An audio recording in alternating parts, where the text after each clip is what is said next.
우상은요, 가짜 신, 만들어진 신입니다.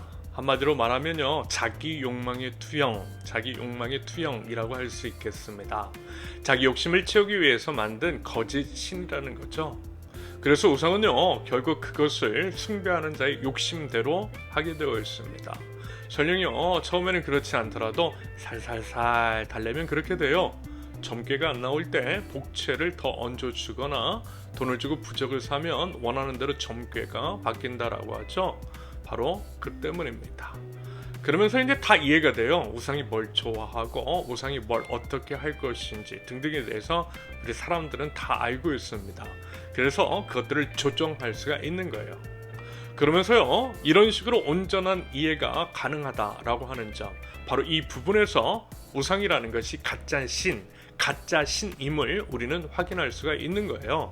자, 상식적으로 한번 생각해 보자 라는 겁니다. 여러분, 내 옆에 있는 사람도요, 심지어는 나 자신도 우리 스스로를 잘 모르는데 어떻게 신을, 심지어 신인데 그 신을 다 이해할 수 있겠느냐라는 겁니다. 이해가 가능하고 또 온전히 알 수 있는 것은 가짜, 만들어진 것이라는 것을 드러냅니다. 쉽게 얘기해서 내가 만들었으니까 내가 다 알 수 있는 거예요. 그리고 이제 가짜 신은요, 필연적으로 누군가의 희생을 요구합니다. 왜냐하면 나의 탐욕을 채우되 그것이 정당한 방법 같은 것이 아니라 누군가의 것을 강제적으로 빼앗아야만 얻을 수 있기 때문입니다. 그래서요, 우상 숭배자들 주변에는 희생양이 된 사람들의 신음소리가 가득한 겁니다. 그러면서 그것은 하나님께 대항하는 것과 연결되어 있어요. 다시 말해서 인간의 원형, 즉 하나님의 형상을 따라 지음받은 인간을 공격함으로써 하나님께 대항하는 겁니다. 이것이 우상 숭배의 본질입니다. 반면에 하나님은 진짜 신이세요. 그래서 우리가 하나님을 온전히 이해할 수 없고요, 하나님 쪽에서 보여주시는 것만 이것을 계시라고 하는데요, 하나님 쪽에서 보여주시는 것만, 아니 그것도 오직 일부만 이해하고 알 수가 있는 겁니다. 그러면서 우리는 결코 하나님을 감히 바꿀 수 없죠. 물론 하나님께서 우리를 위해서 잠깐 우리의 소원을 들어주시고 마음을 바꿔주시기도 하지만 하나님은 하나님의 뜻을 이루세요.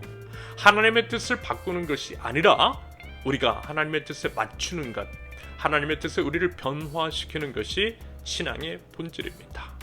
그러면서 우리가 한 가지 기억해야 할 것은 이것입니다. 하나님은 우리와 함께 하시지만 그 함께 하신다라고 하는 것은 분명 이런 것이 전제되어 있어야 한다라는 거예요. 뭐냐면 내가 하나님의 뜻 위에 서 있는 것, 내가 하나님의 뜻 위에 서 있는 것. 무슨 얘기냐면 내가 내 욕심을 채우려고 하고 그에 따른 선택과 결정을 했는데, 그리고 그로 인해 결과가 좋지 않은데 그런 상황 가운데서도 하나님이 함께 하신다고, 하나님께서 이겨내게 하신다라고 하는 식으로 세뇌하는 것, 여러분 이것은 사실 우상 숭배에 가까운 것으로 볼 수 있습니다.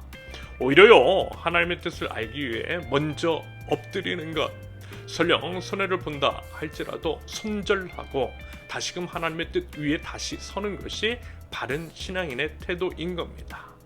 참으로 안타까운 것은 하나님과 무관한 일을 하면서 하나님을 파는 자들이 적지 않다라는 겁니다.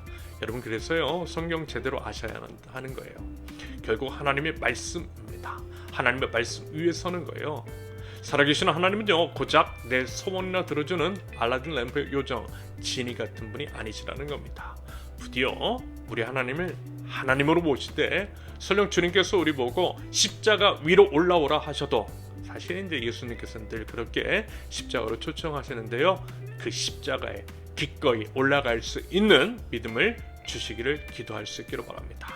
믿으려면 제대로 믿어보자라는 겁니다.